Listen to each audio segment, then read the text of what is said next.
अस्सलाम वालेकुम इय्याका नअबुदु व इय्याका नस्तईन। मरियम नवाज़ की एक ऑडियो लीक हो गई है, की गई है, सुने ज़रा।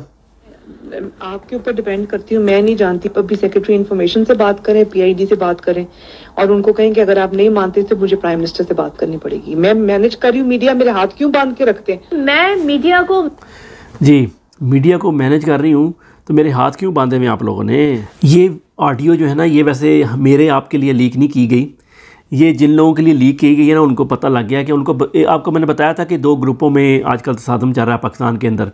तो वो दो जो एजेंसियाँ हैं ना, वो आपस में एक दूसरे को बताना चाहती हैं कि देखो हमारे पास बड़ा मवाद है, हम काफ़ी प्रॉब्लम क्रिएट कर सकते हैं, इसलिए हमें ख़त्म करने का ना सोचा जाए।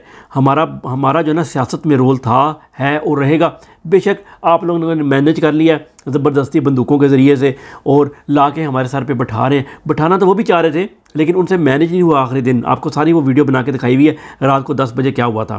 तो अब उन्होंने ये लीक करके पैगाम उनको भेजा है, हमें नहीं भेजा। हमें इससे कोई फ़र्क नहीं पड़ता, हमें पता है कि मीडिया भी मैनेज करती है, हर बंदा मैनेज है। यहाँ तो चीफ जस्टिस तक मैनेज हुआ हुआ है, तो पीछे क्या रह गया। और अमेरिका को देखा जाए तो अमेरिका ने यहाँ के चीफ ऑफ आर्मी स्टाफ को मैनेज किया हुआ है।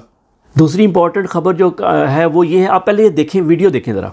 हम पाकिस्तान के आईन और कानून के मुताबिक हल्फ उठाते हैं कि हमें पंजाब की आवाम ने मुंतखब किया है। जी हाँ, शौकत बसरा साहब ने हल्फ उठाया है।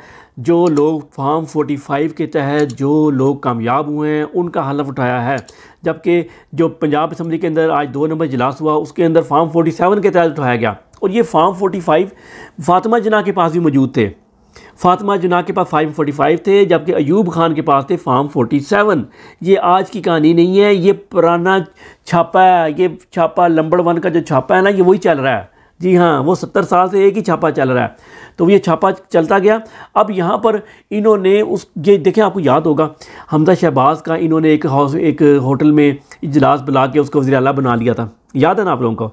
जी, ये वही पीटीआई ने भी अब वही काम डाला है इनके साथ। ये अब जो इन्होंने कार्रवाइयाँ की हैं, जो आइन की धज्जियाँ उड़ाई हैं, जो जजों ने कहा कि कोई बात नहीं, उसका नोटिस नहीं लिया गया, अब पीटीआई वो सारा कुछ करेगी और इनको बताएगी कि जनाब ये आपने अलाउ किया हुआ है, अब हम भी घी टेढ़ी उंगलियों से निकालेंगे इंशाअल्लाह। नानी 420 का कज़न हमजा शहबाज भी 2 नंबर वज़ीर आला था और ये तो है ही 420, तो इसने 420 ही करनी थी। आप ये साथ वीडियो देखें कि आज सुबह जब गई है अपना हल्फ लेने से पहले इसने अपनी कनीज़ के साथ क्या सलूक किया। अब इसके बाद मरियम नवाज़ का सबसे आज का जो है ना ज़बरदस्त बयान है।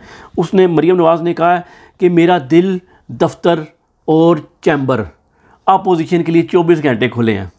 तो मैं पीटीआई के लोगों को कहूँगा, वार्निंग जारी करूँगा कि प्लीज़, उसका दफ्तर भी खुला हुआ है, उसने दिल भी खोल के रख दिया सामने, अब उसने चैम्बर भी खोल के रख दिया सामने। आप लोगों ने कोई गोली छोली लोड नहीं करनी, क्योंकि उसने 420 नानी 420 ने आप बना लेनी आपकी वीडियो। और ये दफ्तर से मुराद गिराज है, ठीक है, कहीं दफ्तर में ना चले जाइएगा, गिराज में बुलाया उसने और आप लोगों की वीडियो ज़रूर बनाएगी और बाद में धमकाएगी। लेकिन अपनी कनीज़ के लिए उसका दिल भी बंद है, चैम्बर भी बंद है और दफ्तर भी बंद है। क्यों? उसकी वीडियो पहले से उसके पास मौजूद है। अब आगे आपको दूसरी वीडियो में एक खुशखबरी समझ लें, अलीमा खान ने बताई है, वो सुन लें ज़रा। मैम, आमिर फारूक साहब से आप इंसाफ की तवक्को रख रही हैं? मैं कह रही हूँ इंशाअल्लाह अल्लाह करेगा और आमिर फारूक साहब इंसाफ दे देंगे। अच्छी बात की है वैसे कि इंशाल्लाह अल्लाह चाहे तो जो भी हो सकता है। तो उन्होंने कहा अल्लाह ने चाहा तो आमिर फारूक भी इंसाफ देने पे मजबूर हो जाएगा, तो जुमेरात भी दूर नहीं है। अच्छा, अगली खबर में ना पीटीआई ने बैरिस्टर गौहर को ही दोबारा नामजद कर दिया अपना नेक्स्ट चेयरमैन, क्योंकि जो बैरिस्टर अली ज़फ़र थे उन्होंने माजरत कर लिया है कि मैं नहीं बन सकता। मतलब वो प्रेशर तो ये भी इतना बर्दाश्त नहीं कर पाते ये बैरिस्टर गौहर साहब भी, लेकिन वो तो बिल्कुल ही उसने पहले ही कह दिया यार नहीं, मुझे दूर ही रखें। तो वो पहले ही पीछे हट गए और अच्छी बात हो गई है, बनने से पहले ही हमें पता लग गया कि वो कितने पानी के अंदर खड़े हैं। सदर मुमलिकत को दोबारा से इन्होंने धमकियाँ लगाने का सिलसिला शुरू कर दिया है। इवन इंग्लिश अखबारों के अंदर भी डॉन की, पता है डॉन इंग्लिश और डॉन उर्दू में खबरों में बड़ा फ़र्क होता है। डॉन इंग्लिश के अंदर खबर उस लिहाज से लगाई जाती है कि ये एम्बेसडरों ने पढ़नी है दुनिया के, तो इसलिए उसमें हर खबर नहीं लगाई जाती, उसमें बड़ी ज़बरदस्त खबरें चुन चुन के लगाई जाती हैं। तो उसमें भी खबर लगा दी है इन्होंने कि अपोजिशन जो है ना, वो चूँकि एक माहौल बनाना है और उनको भी बताना है कि यार सदर गलत है, सदर ने कहा है जी कि जब तक नेशनल असम्बली का जो है ना कोरम या कह लें आप सब लोगों के मखसूस नशिस्तें नहीं दे दी जाती और ख़वातीन की स्पेशल, वो तब तक मैं इसको कॉल नहीं करूँगा। जबकि उन्होंने कहा जी आर्टिकल 91 के तहत जो है ना 21 दिन के अंदर सदर को कॉल करना होता है इजलास नेशनल असम्बली का। अब बात यह है कि और लेकिन उनको धमकी लगाई जा रही है कि 29 तारीख को जब ये 21 दिन पूरे हो जाएंगे तो ऑटोमेटिकली जो है ना नेशनल असम्बली का इजलास कॉल हो जाएगा, तो सदर कॉल करे या ना कॉल करे। अब ये आइन में तो कहीं नहीं लिखा हुआ, अपनी इंटरप्रिटेशन है, ज़ाहिर है पाकिस्तान में कानून तो है नहीं। लेकिन ये भी तो बताएं फिर इलेक्शन का रिजल्ट भी तो 2 दिन के अंदर अंदर वो अनाउंस करना था, वो अब तक क्यों नहीं अनाउंस हुआ? और इलेक्शन कमीशन ने सब उसका फैसला क्यों नहीं अब तक किया? वो आइन जितना मर्जी तोड़ दे, उसकी कोई पूछ नहीं है।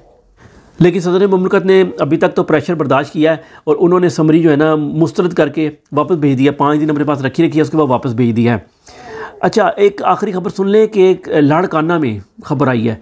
लाड़काना के सेशन जज हैं शरीफुद्दीन, उन्होंने इस्तीफ़ा दे दिया। इस्तीफ़ा क्यों दिया? उनको कहा गया था कि कोई चपड़ासी की नौकरी थी, उसके लिए एक बंदे को कि जी इसको भर्ती करें, इसका मेडिकल टेस्ट नहीं होगा, ज़ाहिर है वो मेडिकली फ़िट नहीं होगा, बंदा बिल्कुल भी कोई मसला होगा बहुत ज़्यादा जो उस काम के लिए अनफिट होगा, घर बैठ के उसने खाना होगा, तो वोटें ज़्यादा होंगी शायद उसके घर की, तो वो उन्होंने रिजेक्ट कर दिया था कि नहीं मैं नहीं कर सकता, ये मैं मेरिट पे काम करूँगा। तो उन्होंने कहा कि मैं जो है ना धमकियाँ, उसके बाद मुझे धमकियाँ मसूल होने लगी और मैं जो हूँ ना ये ज़िल्लत की ज़िंदगी बर्दाश्त नहीं कर सकता, मैं इस्तीफ़ा देता हूँ। लड़काना में आप लगे हुए हो, पता नहीं कब से लड़काना में आप लगे थे, तो क्या इज़्ज़त की ज़िंदगी मिल रही थी आपको? ज़िल्लत की ज़िंदगी से ही गुजर रहे होंगे आप। और आखिर में जो हलवा ब्रांड, हलवा तो नहीं, सऊदी अरब का ब्रांड, उसका नाम है शाल्क रियाज, उसका जो ब्रांड का जो लड़की ने कपड़े पहने हुए थे जिस पे जगह जगह हलवा हलवा लगा हुआ था, और आपको पता है मौलवी तो जिथे हलवा उत्थे मौलवियों का जलवा, तो मौलवी पहुंच गए कि यार ये तुमने क्या पहना हुआ है जिस पे हलवा लिखा हुआ है, ये हमने खाना है।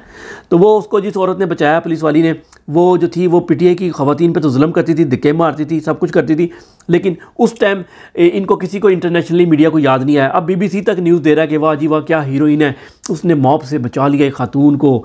तो ये इनकी मुनाफकत है और अब उसको हीरो बना के पेश किया जा रहा है। ये इसका काम है, इसको ये करना था, कोई हीरोगिरी नहीं की उसने, बल्कि उसने जो पिछले पीटीआई के या पाकिस्तान की ख़वातीन पे जुल्म किया, उसको सपोर्ट किया, उसको इंशाल्लाह सज़ा दुनिया और आखिरत दोनों में मिलेगी। अस्सलाम वालेकुम।